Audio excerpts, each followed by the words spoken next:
man, that design of that slide. I couldn't get that gun. Like, I can't rack that gun. My hand keeps slipping off of it. Okay, just all over it. Go ahead. Anyways, Ian, what do you?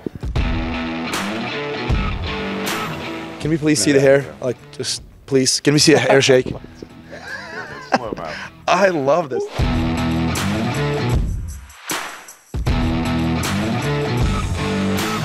It was like a top 5 piece summit.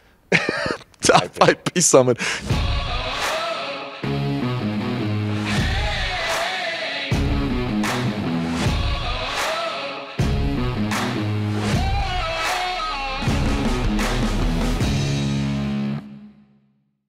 We just got done wrapping up IWA 2024.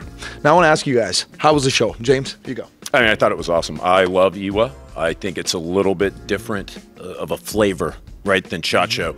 You go to SHOT Show, it's always some asshole with like a community college marketing degree who's never shot a gun before in his life, and he's the guy that you got to talk to. And you come to IWA, and literally, I interviewed the CEO of Walther, and he's back there like hustling in the booth and moving stuff and getting people waters, you know, whatever. So it's a lot different vibe. People are a lot more professional here, and I find it also adjusts the way that I act towards them as well, and it makes me more professional. So I think it's great. Yeah, no, absolutely. And what about you, man? It was okay. There's not as much here that fits my sort of focus. So there's a ton of new product material for the European market. Okay. Just, you know, I'm looking for mechanically weird and historically oriented, and I didn't expect a lot of that. Okay, and did you see any? Yeah, there was a few things that were cool. Okay. I mean, that's what we're here to talk about, right? Exactly. So completely different experience right here. James versus, I guess, Ian. For me, more like on the James side, I was here last year, utterly impressed how it was compared to SHOT Show. Now, SHOT Show, I think when it comes to directions, I thought it was easier for me, but IWA was completely much larger, cleaner. People were nicer. We were taking shots before interviews. And I thought it was amazing. And Walter's CEO did come out too and did an interview with us. Bernie, he's the man. Yeah, Bernard. He said BK. I was like, hey, you know what? That's Burger King in the United States. What, do you want me to call you BK? He's like, okay, don't do that. I call him Bernie. Yeah. This show is drowning in booze. There's beer and liquor everywhere in IWA. Dude, and they make you. Like, we went to Grand Powers and they're like, hey, you know what? Take a shot. We went to a bunch of boots. But anyways. I'm blacked out right now. Yeah, you don't remember. No. He's not going to remember this. Yeah. What are we doing? What we're going to do here is top 5 firearms of IWA 2024. Now, I don't know James' list. I don't know who he interviewed, and I don't know the same thing with Ian, and they don't know my list. And we're going to go ahead and put them head to head, and you guys let us know in the comment section who won. With that being said, James, go through your list, number 5 to 1. I can't believe you're going to put me on the spot like this. I'm going to have to think about it. I'm going to say, this is tough. Number 5, AirX Delta Maritime. I've got like 9 on here, but the AirX Delta Maritime pistol, it's a contract they told me for who, but they're not allowed to say. And anytime there's like maritime anything, as a Florida man, you know, to me, I get amped, you know, about having a gun that I can immerse in salt water. But basically, it's like they took the already quasi-proven, we'll say, AirX Delta platform, and they've adapted it for a certain, like, pretty badass purchaser who's going to be using it for use in maritime environments. And one of the coolest things, and maybe the whole reason I'm saying this is because of the swag, it's going to be in moss gray. But basically, they gamer gunned it, you know, like it's got the magwell, it's got a muzzle brake, like it's pretty cool. So I like that. Number 4, I'm going to have to go with one that people I think are expecting from me. That's the AUG SD, the Steyr AUG or AUG, if you will, SD. Well, they're not even calling it that, but I'm calling it that. And sometimes, like, you know, it feels good whenever I call it something in a video and they're like, oh, yeah, we like that. And then they later use the name. So I'm calling it the AUG SD. That's from Corvus Defensio. They made an integrally suppressed AUG. They had a prototype there. It's very cool, 3D printed out of Inconel, but it's gonna be titanium. And they're making a bunch of promises I hope they can keep in terms of like weight and performance. So that would be my number 4. I think my number 3 is gonna have to be the Elysian, simply because it's like Gucci, you know, like it's ridiculous. I would never own it. They've got 2 runs, right? They're going to do 100 of a 5,000 euro copy. They're going to do 7 of a 10,000 euro copy. And it is, did you guys see it? I just saw it today. Yeah, it's like a Bugatti reduced. I mean, it's a CZ75 Shadow 2 that's fancy and has a bunch of magnetized bullshit on it.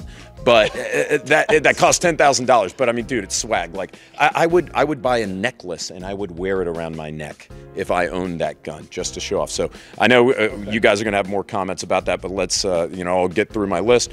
Number 2, Bull Ultralight Pro. That's something a little bit more practical to me. You guys know that I'm a concealed carry guy. That's like a big deal to me. So the Bull Ultralight used to be called the Bull SAS2 Ultralight. Now they're just calling it the Bull Ultralight. They've improved the optics mounting capability. Yeah. They have added porting, just minor improvements here and there. That's the gun that made me seriously consider carrying like a 2011 style pistol, because I shot it back to back against my 43X and just beat my own ass with it. Yeah, which is really cool. And then finally, my number 1 would have to be the H&K G29. The H&K G29, just because, I get it. There are a lot of people who are going to disagree with that, and there are a lot of people who hate HK for sometimes good reasons, sometimes not so good reasons, but I thought the G29 is awesome. I'm really big into the next-gen carbine thing. Again, I know people are going to be saying, it's just an MCX or, whatever. Short-stroke piston operated, love the gray color, folding stock, 300 blackout, adjustable gas, all the bells and whistles, plus it's HK, so it's going to be good, and we're never going to get it. And if we did, it would cost $10 trillion. So that would be my list. You're up. And if we get it, it's probably going to be like 10 years. Yeah. But yeah, that's a pretty good list. I mean, I guess we'll talk about our list at the end when we're done. So I'm going to go ahead and pass it on to you, Ian. All right. You already knocked off like half of my list. I'm curious. Oh, really? Well, let's hear it, because I want to see, for Ian to agree with me. Yeah. This is an unusual Sunday. So there's a couple cool things on here. My number 5 is going to be the underwater dart guns from AEA. The concept at least was put together by Jorgis Sprav, who you may recall as the German YouTuber who does crossbows and all sorts of really cool non-firearm ballistic stuff. Right. Cool guy. It was really great to actually have a chance to meet him. He tried to do a lot for us in the YouTube community. I don't think it worked out as well as we all hoped it would, but I'm a diver. I really like maritime stuff as well. And the idea of they had one that was just a little pistol. They're both 2-shot, and they're PCP air gun, firing basically darts. And then they have one that's cut off shotgun side by side. I love configuration. PCP. Yeah, so those are cool. I'm excited. It's nothing technologically fancy. It's just, I think it's cool for diving with. I didn't see that one. Yeah. Damn. Okay. My number 4 is that same Arex Maritime. That thing looked really cool. You already went over holster, it. too. Yes. That was. Yeah, so they have a holster mounted on the chest for ready access. It was cool, but you already talked about it, so we'll move along. Revo Arms is an Italian company. It's a really cool looking pistol, yes. Very low bore axis, very Arsenal Strike 1-ish, sort of Laugo Alien-ish, sort of. An unusual locking system to it that allows it to have a very small, very low bore axis. What concerns me about it is I was here at IWA 2 years ago, and they had what I think were basically the same prototypes at that point. So I'd love to get my hands on one. I'd love to see it develop, but that may be just a vaporware sort of thing. IS9. That's right. Yeah. That's his last name, first name. Hey guys, we're going to take a moment to interrupt this content to bring you a word from the sponsor of this video, Sonoran Desert Institute. Now, of everyone at Classic, I've probably built the most guns myself, and I know a lot of you guys out there like to work on and repair your guns at home as well. If you're looking for a way to take that hobby to the next level, Sonoran Desert Institute could help. The online courses at SDI cover a broad range of topics, including armor certification, gunsmithing, ballistics, woodworking and gun finishes, sport shooting management, and more. They even send tools and materials directly to your home so you can get hands-on training while you're covering this coursework. So if you're looking for a way to get an education that you could actually apply to your job or start a new career, definitely contact SDI at 480-999-4767 or visit sdi.edu. Number 2, I'm going to throw in one that's not actually a gun and that I did see at SHOT Show, but they're introducing it here as well because this is the European market, and that is the new aim point mount from Spur. Ooh, that's a good one. Which is awesome. It's an aim-point T2 mount with a detachable magnifier, which doesn't sound like anything fancy, except the magnifier attaches to the front of the mount. Like the whole thing only takes up that much rail space. And they have a not quick detach, but an attachable or detachable piece of about 4-inch rail on the front of it that can hold a laser below the level of the red dot. So to me, what would Stoner do carbine that has a carbon fiber handguard that maybe doesn't retain 0 all the time, this one little mount that uses this much footprint will hold your laser, your red dot, and your magnifier. And it's really slick. Halcon Spur is a freaking gunsmithing genius. He's an awesome guy. And then for me, the number one is the Elysian. I think it looks fantastic. I know it's a gun, it's art as a gun. And so some people are going to like it, some people aren't. It's not for everybody. It's not a competition gun. It's not a carry gun. It is a swag gun. It's a gun that exists to look cool, assuming you're the sort of person who thinks it does look cool, and to be exclusive and to be expensive. And I think as long as they remain honest about that, there's nothing wrong with that. If someone wants to spend 10 grand on a fancy pistol with magnets, there are literally no screws in that entire gun. Yeah. Kind of wild. It's cool, like, and, stuff, yeah. And I feel like we haven't seen. There are very few guns out there that are designed for the aesthetics first, and the function second. And so they take a CZ75 base, which is a fantastically well-proven base. It's going to work. It's going to be easy for them to modify and build off of, and then design the outside of the gun just to look really cool. Like there is a place for that. Good list, Ian. Man, that is a good list. And let me talk about mine. And it's going to be a little bit different than yours. Let's see how this goes. MPT 76. All right. Inside joke. That is not on my list, but that is a good one. Gosh, honorable mention. All right, you two think of one honorable mention right after I'm done, because I got one in my head. MPT 76.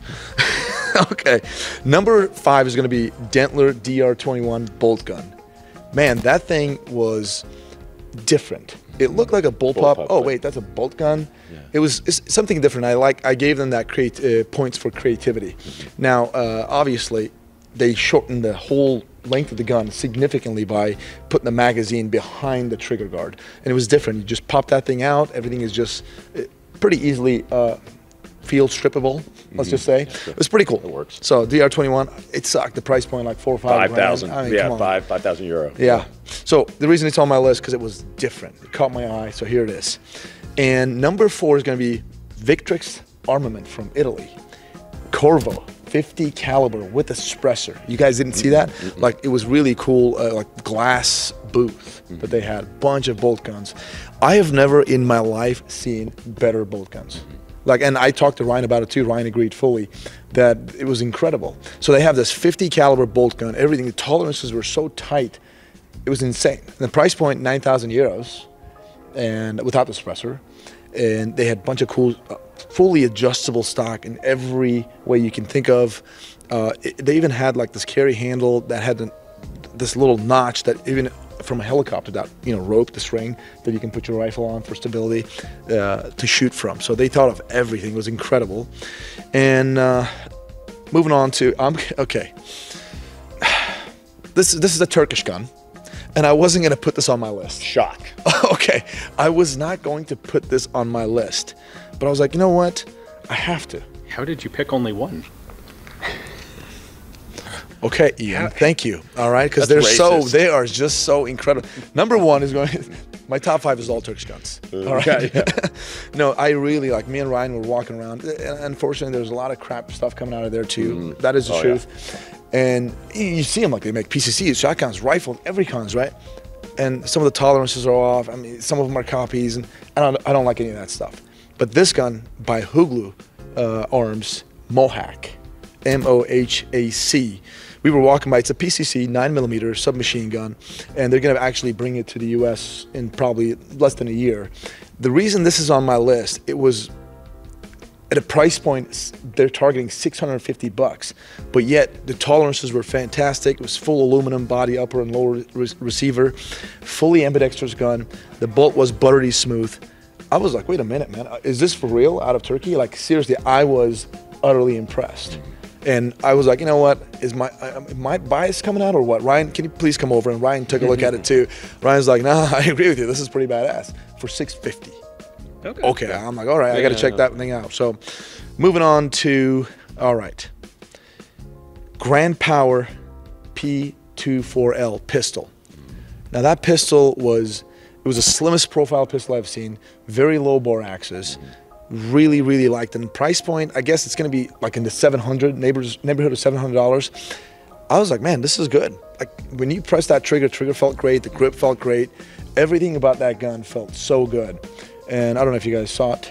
Oh, yeah, no, we did. No, we okay. did. Yeah. I told you my list was going to be different. Yeah. All right. And moving on to my number 1. Perun X17. Now, if you guys know, last year we checked out the X16, now X17. I just love the disassembly of that gun. I love the rail system, the quality, just overall the bolt, everything feels so good. The hybrid piston system, I just love it. Overall, I think that's a fantastic weapon system. Again, it's got to prove itself out there, but the idea is pretty cool. So that is my list. And with that being said, I'm going to go ahead and throw my honorable mention, Revo IS9. Revo Arms IS9. Absolutely love that gun. I think it is even a lower bore axis, I can't confirm this yet, than the Strike 1 or Speed 1. It might be. Yeah, very good. And the price point, they said about $700.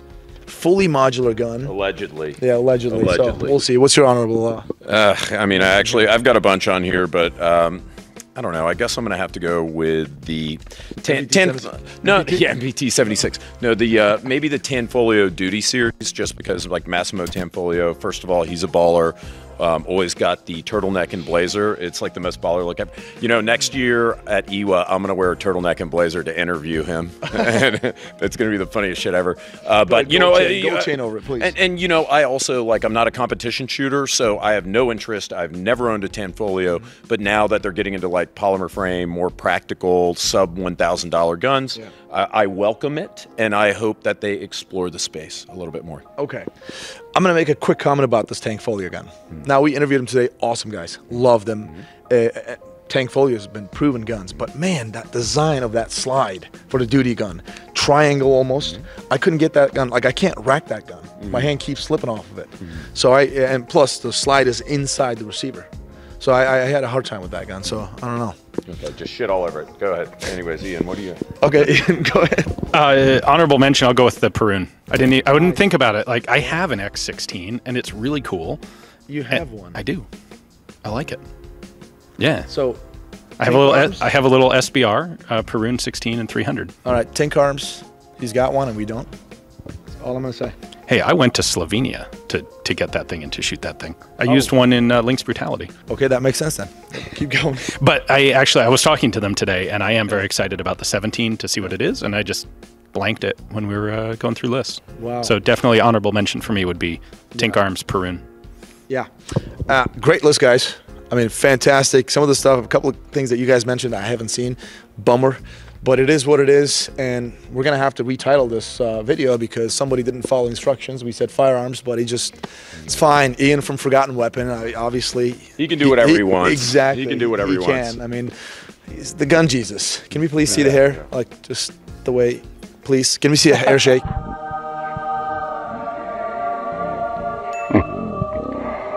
I love this. So because of that, he can do whatever he wants.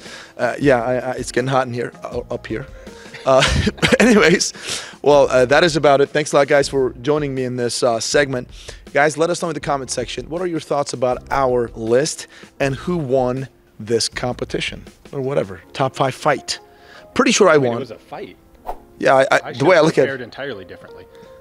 Well, it was like a top 5 peace summit. Top 5 peace summit. You're right. You know, he didn't fight. I should have been like, what? Are you serious? That gun? What's wrong with you? Get out. But no, we didn't do that because you know what? They're professionals here, and I'm the newcomer here. And look at this. I'd immediately lose. Exactly. Well, I cannot win against you guys. With that being said, I know where I stand in the pecking order, but I'm trying. With that being said, guys, let us know in the comment section. What are your thoughts about our list? Which one did you agree with? Which one you didn't agree with? And let us know your top 5 based on the footage that we have posted. I'm assuming by the time this thing comes out, our footage will be up. Obviously, TFB Showtime is going to have a lot of stuff up there. I know, Ian, you're posting on your YouTube channel. Again, Forgotten Weapons. James Reeves, TFB Showtime, and TFBTV. So, guys, as always, we appreciate your business. God bless, and we'll see you on the next one.